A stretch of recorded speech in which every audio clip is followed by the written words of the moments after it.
Bonjour à tous, bon matin. Très excitant de prêcher la parole de Dieu. C'est merveilleux qu'est-ce que le Seigneur fait dans ces temps-ci.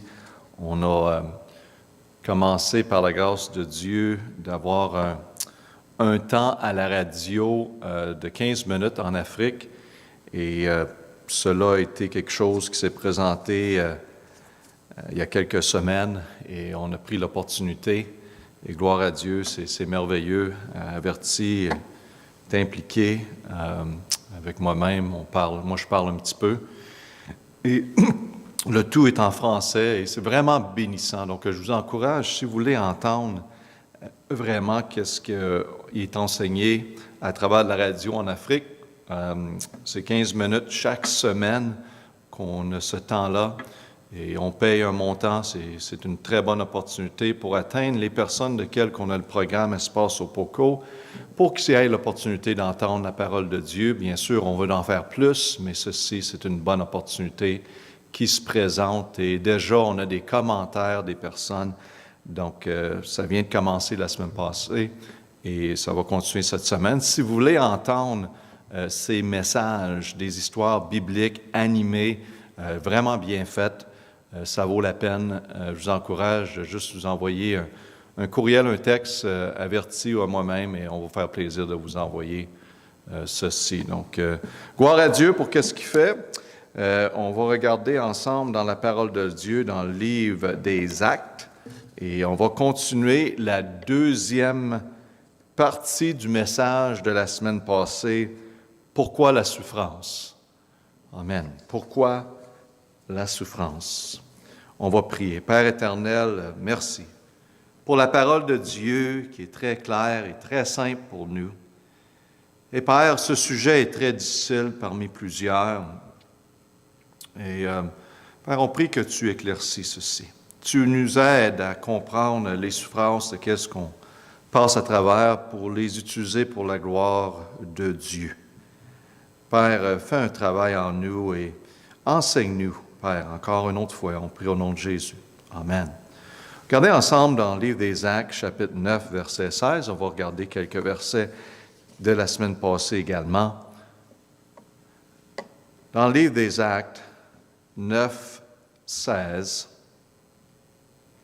on voit ici, et je lui montrerai combien il doit souffrir pour mon nom. La semaine passée, on a passé du temps dans l'introduction de la souffrance. Qu'est-ce que ça impliquait pour la vie, dans la vie de Paul? Également de voir les souffrances de l'Ancien Testament et même à travers des Écritures, comment Dieu était impliqué et comment Dieu avait de la patience vers son peuple. Ici, ce matin, on va regarder encore à le sujet, pourquoi la souffrance numéro 1, c'est que Dieu voit toutes nos souffrances. Premièrement, Dieu voit toutes nos souffrances. Il l'a vu dans la vie de Paul. Il a dit même, tu vas souffrir dans mon nom. Avant qu'on passe à travers des épreuves, le Seigneur le sait. Qu'est-ce qu'on va passer à travers? Vous savez que juste avant que Paul est devenu chrétien, il était un homme de haute position. Oui, il était contre les chrétiens dans ce temps-ci, mais il avait une position très élevée. Il avait une position de pouvoir et autorité. Il était contre ceux qui suivaient Dieu. Il les arrêtait, même il les persécutait. Avec humiliation. Maintenant, on peut dire qu'il a changé un détour de 180. Maintenant, lui-même est devenu un chrétien. Et maintenant, lui-même a peur de sa vie. La Bible nous dit dans l'histoire qu'on a lue la semaine passée qu'il est descendu d'un corbeil, qu'il essayait de s'éloigner parce qu'il était après lui. Il courait pour sa vie. Vous savez, pour un homme qui avait auparavant une très haute position, sa première épreuve était vraiment humiliante de descendre dans une corbeille. En plus, les personnes qui l'aident sont les disciples de Jésus que Paul, il n'y a pas longtemps, pensait qu'ils étaient ignorants, qui étaient des personnes sans connaissance, sans éducation, des nuisances à la société. Maintenant, c'est eux qui aident Paul à travers de sa première épreuve. À ce point-ci, Paul est en danger. Il fait face à la crainte, la réjection, l'inquiétude, l'humiliation pour son futur parce qu'ils veulent sa vie. Et s'ils veulent sa vie maintenant, ça veut dire qu'ils vont vouloir sa vie demain. Donc, il va vivre en courant, qu'on peut dire. Et de toutes les listes, la liste des afflictions qui a apporté Paul beaucoup de souffrance, et on les a lues la semaine passée, celle-ci qui ne semble pas aussi pire pour nous, a vraiment touché Paul. Et c'est pour nous aider à se souvenir ce matin que toutes les afflictions et les épreuves de la vie chrétienne sont tous importants à Dieu. Le Seigneur les voit toutes. Il prend note de toutes nos souffrances, de toutes nos épreuves. Parfois, on voit et on entend des épreuves majeures que le monde passe à travers. Et on pense, « Wow, comment qu'on passait à travers de cette épreuve-là? » Et on regarde à nos épreuves nous-mêmes, qui ne sont pas du tout pareilles.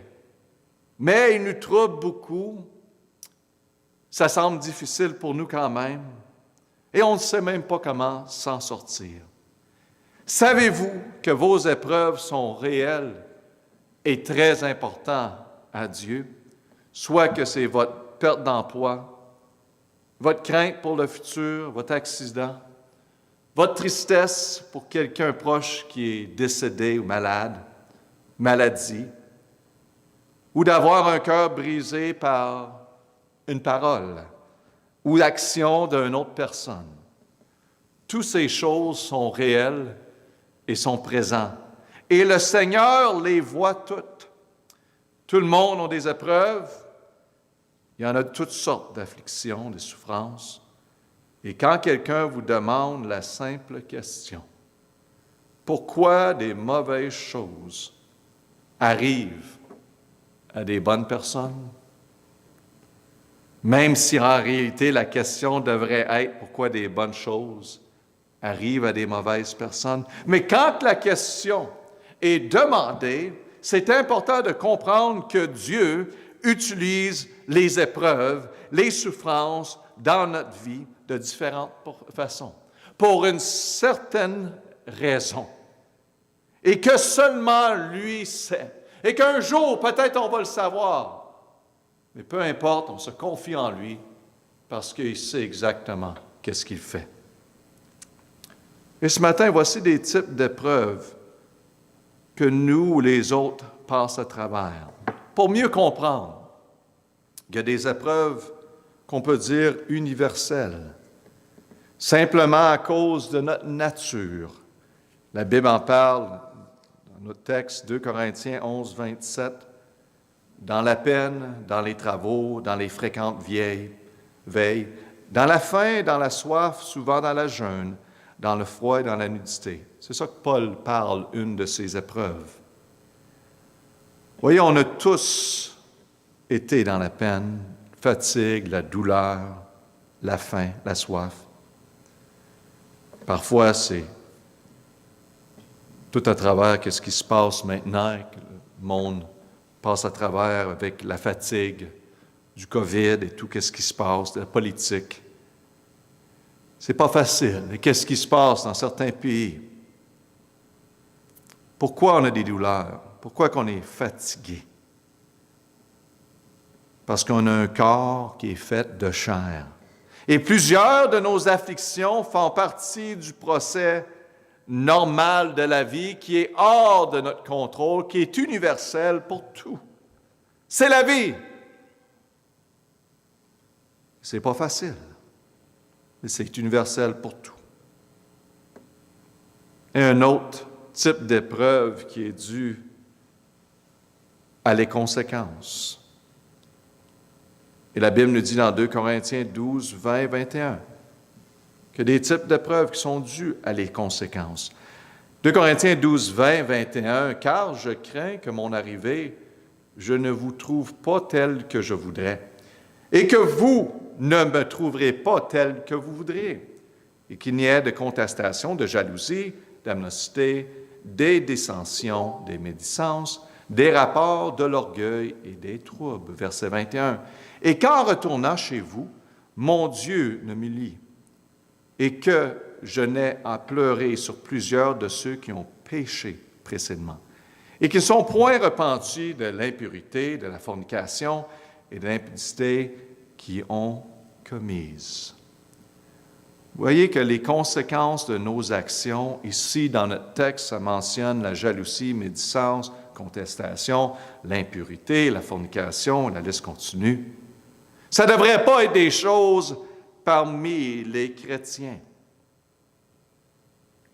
Donc, il y a des épreuves qui viennent à cause de ces actions qui sont contre la parole de Dieu. Et on le voit également quand on choisit de prendre la drogue, quoi que ce soit, l'alcool, mal manger, endetté, aller contre la loi de l'homme et la loi de Dieu. Quand les personnes choisissent de prendre des mauvaises décisions, ils vont avoir des afflictions, des souffrances qui n'auraient pas eu autrement et dues à leur choix. Il y a des conséquences. On vous dit d'où qui viennent ces épreuves-là. Des fois, c'est des conséquences. Simplement, des fois, c'est universel, c'est juste la vie. Les choses se passent. On vieillit, on change. Et il y a aussi des épreuves de victimes, qu'on peut dire qu'on n'a pas demandé pour, mais ça arrive. 2 Corinthiens 11, 20, la Bible dit en effet, « Si quelqu'un vous ajustit, si quelqu'un vous dévore, si quelqu'un se sépare de vous, si quelqu'un s'élève, si quelqu'un vous frappe au visage, vous le souffrez. » Vous savez qu'en effet, si quelqu'un vous attaque, vous abuse, si quelqu'un s'élève contre vous, si quelqu'un vous frappe au visage, c'est certain qu'on va souffrir et vivre des épreuves. Donc, on voit ici la souffrance à cause des actions d'une autre personne. Pas par conséquence, mais à cause d'une autre personne. Et la liste d'épreuves que Paul nous a mentionnées la semaine passée, toute la liste qu'il a vécue, c'est à cause des autres personnes. Écoutez-moi bien. Il y en a d'entre vous que vous étiez abusés, vous êtes victimes. On parle ici de Paul également qui a passé à travers d'une liste affreuse. Et il y a plusieurs personnes qui ont une liste. On a toute une liste de choses de notre passé à cause d'une autre personne. Mais il y a des personnes qui continuent à nager à travers de tout ça, puis à continuer à vivre à travers de tout ça. Et le Seigneur nous dit ce matin que c'est le temps de laisser. Laissez Dieu, car Dieu sait exactement ce qui se passe. Dieu est en contrôle. Et non, ce n'est pas la volonté de Dieu que ces choses vous arrivent, mes amis. Mais Dieu peut prendre cette situation-là et le tourner vers le bien pour utiliser votre vie, pour vous donner un message pour votre futur. À cause du péché de l'homme, souvent, on devient victime. On n'a pas regardé pour le trouble, pas du tout. Mais aujourd'hui, nous avons tous le pardon qui est offert. Nous avons tous l'opportunité de recommencer à zéro. Nous avons tous l'opportunité de dire oui à Jésus-Christ et accepter son identité de qui je suis en Christ. Pas comme les autres m'ont nommé et me dit que j'étais, comme victime. Et Paul, lui qui a tué, lui qui a vécu, puis a vécu ces choses lui-même, a compris le pardon que Dieu nous offre. Il l'a accepté. Il a compris que les choses du passé sont en arrière, qu'on demande pardon pour, puis on avance. Donc, c'est pas évident. Mais en Christ, on peut passer à travers et trouver la raison et le but de notre vie. Il y a même des épreuves dues à l'association, le fait qu'on est avec quelqu'un. On sait dans l'exemple ici de l'histoire qui a descendu Paul de la corbeille. C'est qui? C'est les disciples. Parce que les disciples étaient associés avec Paul, ils vont avoir des épreuves. Simplement l'association. Et c'est ça qui arrive dans la guerre, souvent, malheureusement.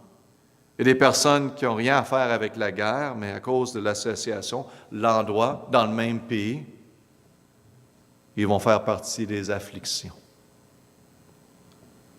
Il y a des épreuves aussi également pour raison de discipline. Dieu nous prépare pour quelque chose. Il fait un travail en nous.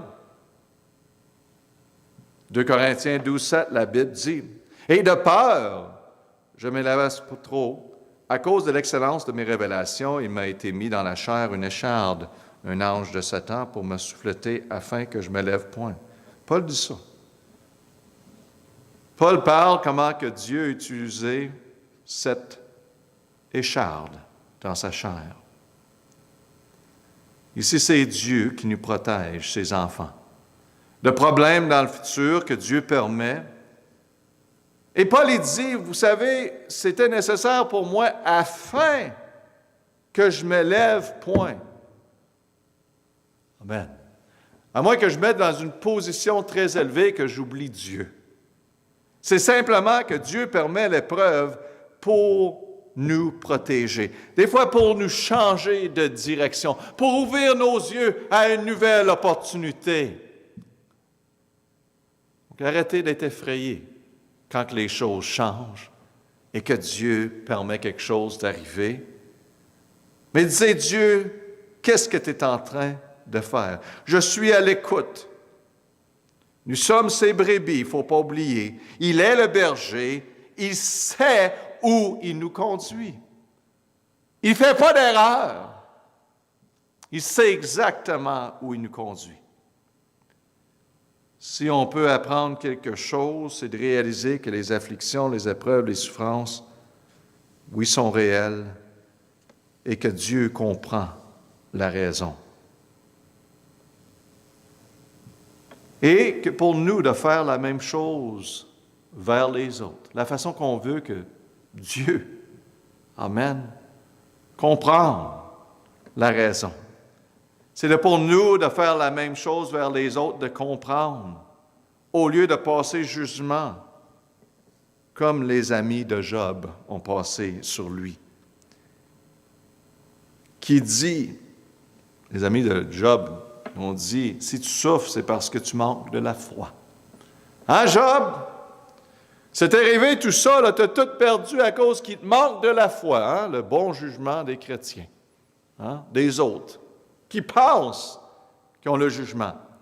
On voit les raisons d'épreuve. Il y en a plusieurs qu'on vient de mentionner. Et on ne sait pas toutes, les amis. Passez pas le jugement. Mais sachez que Dieu est en contrôle, puis encouragez les autres.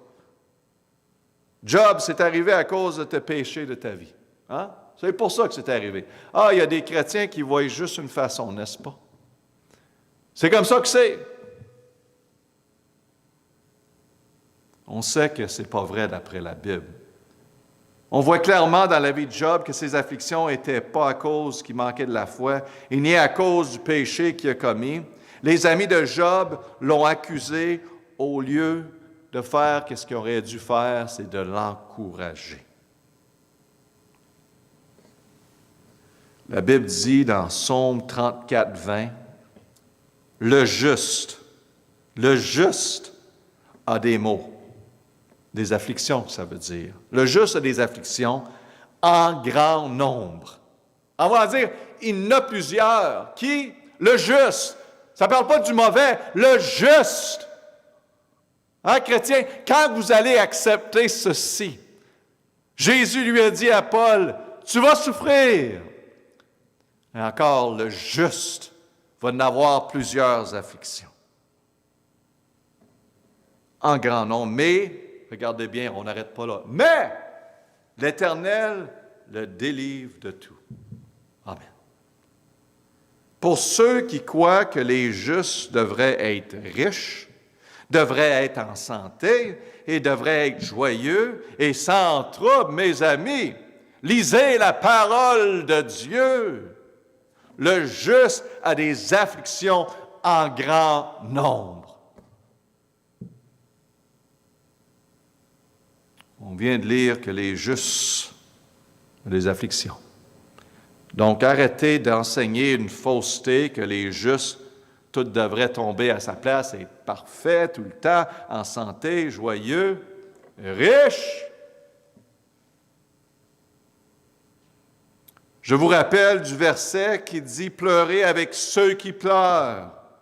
Les amis de Job auraient dû être affligés avec Job. Même si ce n'est pas plaisant, les amis, même si ce n'est pas populaire, c'est biblique. Puis c'est le temps que les chrétiens deviennent bibliques au lieu d'entendre toutes sortes de messages qui sont enseignés pour saturer les oreilles, pour faire sentir le monde heureux. Mes amis chrétiens, il y a des afflictions et ils s'en viennent. C'est pas fini. Mais Dieu, amen, est en charge. Et Dieu va nous délivrer. Ça, c'est ça qui est important. C'est ça qui fait toute la différence. C'est la raison qu'on voit Jésus pleurer quand Lazare est décédé. Vous savez que Jésus ne pleurait pas pour Lazare, mais pour eux, tous les autres. Pour la ville de Jérusalem. Quand quelqu'un est affligé, ceux qui sont justes sont affligés avec eux. Ce n'est pas de manque de foi, mes amis. C'est d'agir comme Jésus-Christ. C'est d'être comme lui. Ce matin, Dieu voit toutes nos souffrances. Il les sait, il les connaît.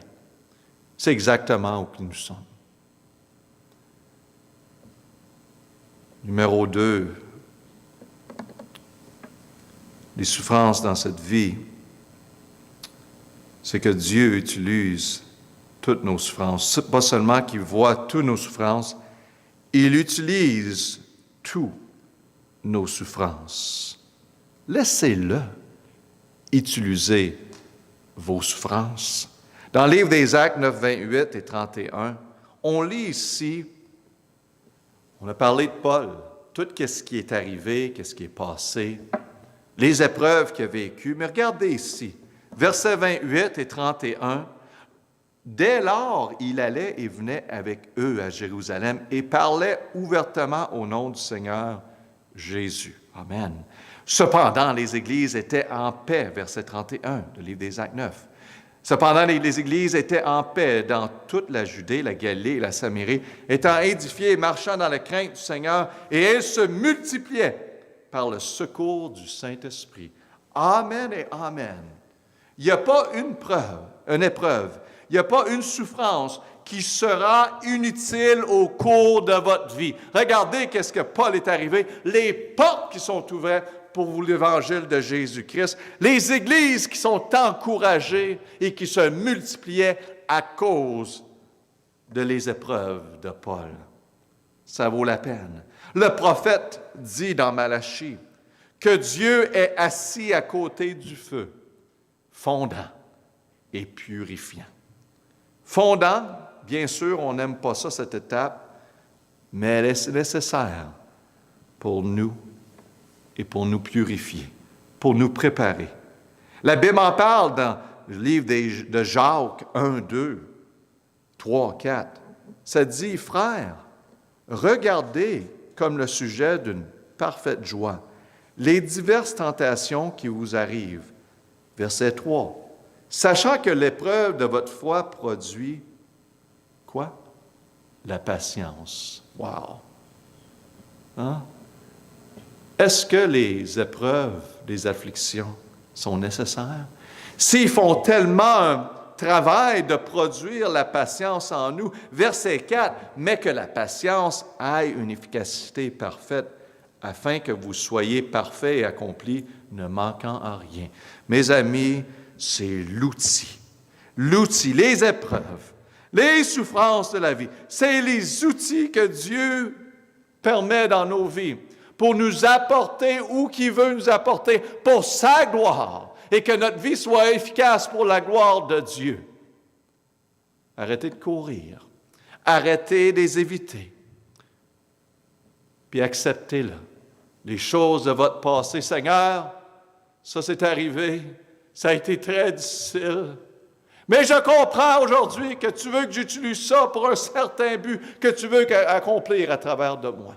Je l'accepte, comme Paul l'acceptait. Dieu utilise nos souffrances parfois pour le bien des autres, pour le bien des autres personnes. La Bible dit dans 2 Corinthiens 11, 26, 27, 28, 2 Corinthiens 11, 26, ça dit bien, « J'ai été souvent en voyage, en danger sur les fleuves, en danger de la part des voleurs, en danger parmi ceux de ma nation, et en danger par les gentils, en danger dans les villes, et en danger dans le désert, en danger sur la mer, en danger parmi les faux frères. » On parle de ce que Paul nous a mentionné à propos des épreuves, mais regardez bien. Verset 27, « Dans la peine, dans les travaux, dans les fréquentes vieilles, dans la faim, dans la soif, souvent dans les jeûnes, dans le froid et dans la nudité. » Verset 28, écoutez. « Et chaque jour, sans parler des autres choses, je suis assiégé par les soucis de toutes les églises. » Voici que Paul était pas allé en vacances, mes amis. Il faisait tout ceci pour les autres, pour prêcher l'Évangile. Et ça lui a coûté quelque chose. La première affliction, la première souffrance que Paul fait face, n'était pas à cause de ses conséquences du péché ou des mauvaises décisions, mais simplement pour le bien des autres. Wow! Pour utiliser qu'est-ce que Dieu me permet de passer à travers, pour aider quelqu'un qui passe à travers, pour me préparer pour le ministère que Dieu a pour moi aujourd'hui. Voilà. Arrêtez de vous poser des questions. Arrêtez d'attendre que ça soit tout en ordre avant d'avancer. Dit Dieu, donne-moi la grâce pour continuer. Amen.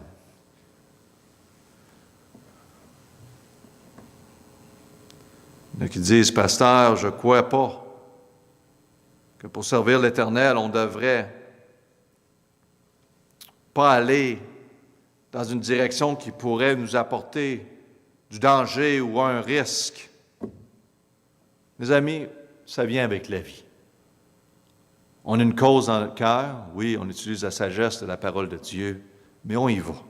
Mais ça vient avec la vie, le danger. Les pompiers, hein, il y a une cause, c'est nécessaire. Si vous êtes dans militaire, policier, d'être une maman, la souffrance d'avoir un enfant. Vous savez que c'est pour le bien des autres. Amen. Donc, Dieu utilise nos souffrances, parfois, pour le bien des autres. Joseph, comme exemple, Dieu a permis qu'il souffre en prison. Et pas juste en prison qu'il a souffert. Rejeté par sa famille. Mais qu'un jour, il pourrait être utilisé pour délivrer une nation. Amen. Ces étapes-là étaient nécessaires. La souffrance était nécessaire pour préparer Joseph pour qu'est-ce qui s'en vient, pour que Dieu soit glorifié à travers d'une nation. Amen.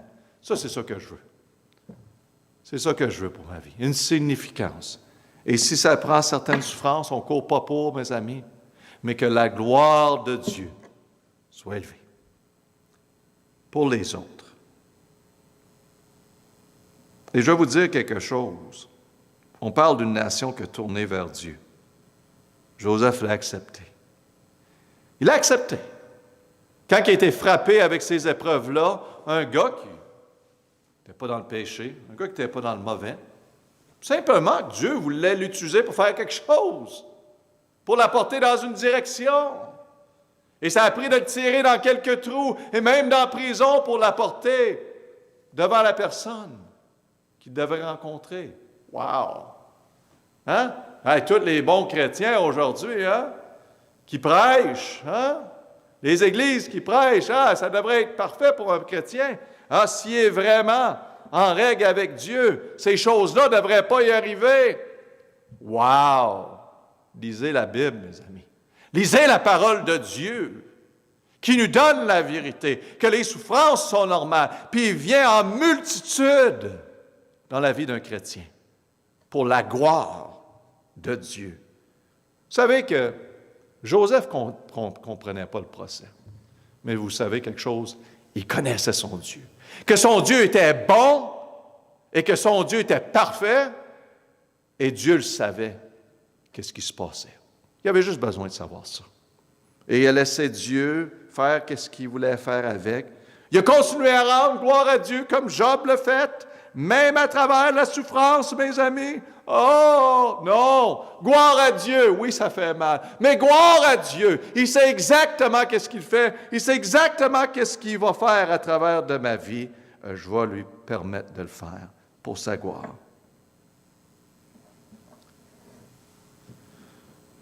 Même quand on ne sait pas qu'est-ce qui se passe, on reste fidèle. Car Dieu sait exactement qu'est-ce qui se passe et Dieu utilise nos souffrances parfois pour le bien des autres personnes. Pas seulement pour le bien des autres personnes, mais aussi pour notre propre bien. La Bible dit dans 2 Corinthiens 12, 8 à 10, 2 Corinthiens 12, 8 à 10, 3 fois j'ai prié, le Seigneur de m'en délivrer. Mais il m'a dit, ma grâce te suffit, car ma force s'accomplit dans la faiblesse. Je me glorifierai donc plus volontiers dans mes infirmités, afin que la force de Christ habite en moi. Verset 10, c'est pourquoi je me complais dans les infirmités, dans les opprobres, dans les misères, dans les persécutions, dans les angoisses pour le Christ, car lorsque je suis faible, c'est alors que je suis fort. Wow! C'est bien pour moi. Oui, ça fait mal! Mais quand on comprend comment Dieu est tellement impliqué, Dieu apporte-les la misère, apporte-les les persécutions, les angoisses. C'est bien pour moi, Paul dit. Wow! Ça, c'est vrai. La Bible dit dans Psaume 119, 71, David a dit, dans Psaume 119, 71, « Il m'est bon. » Il m'est bon, oui. Il m'est bon d'avoir été affligé afin que j'apprenne tes statuts. Wow. Afin que j'apprenne tes statuts. Merci Seigneur que tu m'as affligé. Sinon, je serais été égaré. Et tes afflictions m'ont gardé dans la bonne direction. Je ne serais pas où je suis.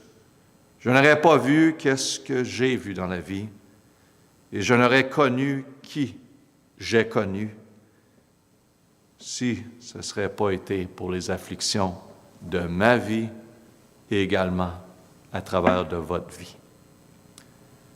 Ce matin, Dieu voit toutes nos souffrances. Il sait où vous êtes. Peut-être vous sentez seul, mais Dieu sait exactement où vous êtes. Et il a les réponses pour vous. Si vous êtes en train encore de vivre dans votre passé, s'il vous plaît, tournez votre vie vers Jésus-Christ. Et apprenez qu'est-ce qu'est le pardon. Apprenez qu'est-ce que c'est de donner notre vie à Christ. Contactez-nous, ça va me faire plaisir de passer du temps avec vous et vous le montrer et vous en parler. Parce que vous avez une vie avec significance devant vous. Dieu voit toutes vos souffrances et Dieu utilise toutes nos souffrances.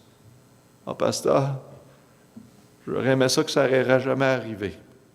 Je comprends. Mais maintenant, c'est arrivé. C'est fini, c'est final. Dieu, qu'est-ce que tu veux faire à travers de ça? Je suis à l'écoute, à l'oreille. Je veux être utilisé pour être un outil parce que je sais que Dieu, tout ce que tu fais, c'est pour mon bien. Pour mon bien. C'est pour ta gloire.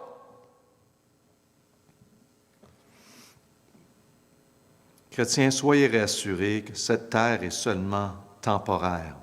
La délivrance de nos péchés que Jésus-Christ nous a offert, c'est merveilleux. Wow! De vivre présentement dans la vie éternelle. Mais bientôt, la délivrance de ce corps et rentrer dans la présence de Dieu sera vraiment réelle. Et où ma foi deviendra visible. Amen. Face à face avec notre Sauveur. Et ce matin, si vous n'êtes pas chrétien, vous n'avez pas cette relation avec Jésus-Christ, il vous invite. Réalisez que Dieu est bon. Permettez les épreuves. Pas de vous éloigner de lui, mais comprenant qu'il était au-dessus de tout. De courir vers lui et de l'accepter comme votre sauveur. La parole de Dieu nous dit dans 1 Jean 5, « J'ai écrit ces choses, Jésus dit, afin que vous sachiez, c'est votre choix, repentez-vous et acceptez Dieu pour le don de la vie éternelle, ou refusez Dieu pour la mort éternelle. » C'est votre choix. Jésus a écrit ces choses afin que vous pouvez savoir. C'est votre décision. Soit vous acceptez ou vous le rejetez. On a un Dieu qui est patient et qui attend. Ce matin, toute épreuve, toute affliction que vous passez à travers, petit ou grand, Dieu les voit toutes, ils sont importants à Dieu. Confiez-vous en lui, car notre Dieu est bon et parfait. Soyez patients et laissez Dieu faire son œuvre, car Dieu fait son travail pour le bien des autres et pour notre propre bien. On va prier. Père éternel, wow, merci de vraiment mettre de la lumière sur le sujet de la souffrance. Et comment, Père, tu peux utiliser ces choses, même dans notre passé qu'on a survécu et qu'on a vu dans la vie de Paul, vraiment un gars méchant, a tourné sa vie vers Dieu. Comment tu l'as changé et comment lui-même a vécu la persécution. Des moments tellement difficiles, hors de son contrôle, imposés par les autres personnes dans sa vie. Père, ce n'est pas des choses qu'on demande pour, mais quand ça arrive, et ça fait partie de nos vies, aide-nous à le comprendre, ouvre nos yeux, nos cœurs, et aide-nous à vivre maintenant victorieux comme chrétiens, où qu'on prend ces choses du passé pour bâtir notre futur en Jésus-Christ, pour être un outil dans la main de Dieu. Père, utilise nos vies pour ta gloire. On prie au nom de Jésus. Amen.